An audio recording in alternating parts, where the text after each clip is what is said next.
Further south in the Middle East, a Saudi-led coalition airstrike on the Yemeni capital, Sana'a, has reportedly hit civilians.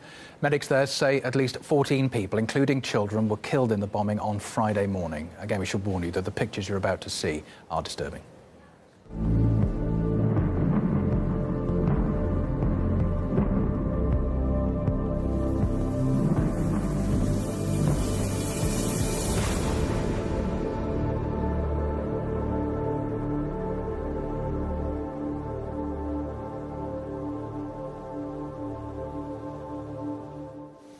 Well, earlier, our Middle East correspondent, Paula Sleer, brought us the latest on the deadly bombing in Yemen.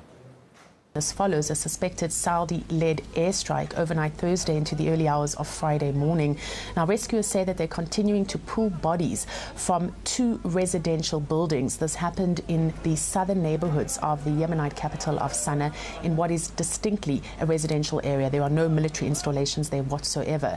Most of the people that rescuers say they are pulling are women and children. They targeted this house in the middle of the night. Why would they do that?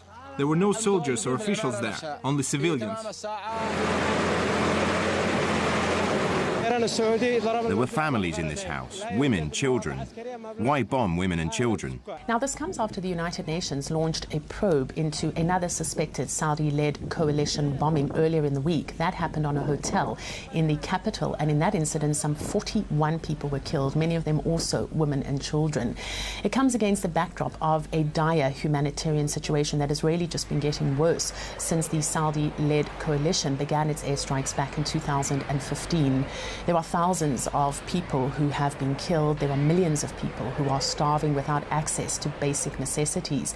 And all of this has led to an outbreak of cholera. We are hearing from the World Health Organization that they have some 500,000 suspected cases of people suffering from cholera that they're aware of. We're also hearing from the Red Cross, which says that some 57% of people don't have access to clean water, and roughly the same number of people are suffering from famine. So certainly a dire humanitarian situation in Yemen, as we witness yet again fresh airstrikes. Though it hasn't been confirmed whether Riyadh was actually behind the latest strike, the Saudi coalition's campaign has been largely criticised since its intervention in 2015. But despite that, the Gulf monarchy still enjoys the support of many Western countries. I got reaction earlier from a journalist in Yemen, Hussein al-Bukaiti, who believes that until the West stops arming the coalition, there's no end to the conflict in sight. Civilians has been killed by the Saudi direct airstrike. I mean, they have bombed dozens of markets, funeral hall, wedding hall, and I think the main target is to occupy the Bab el-Mandeb Strait. This is one of the goals as well for the United States and Britain, and that's why we see that Trump's and as well the UK government keep selling weapons to the Saudi, including banned weapons, cluster bomb, which mainly used on civilians area.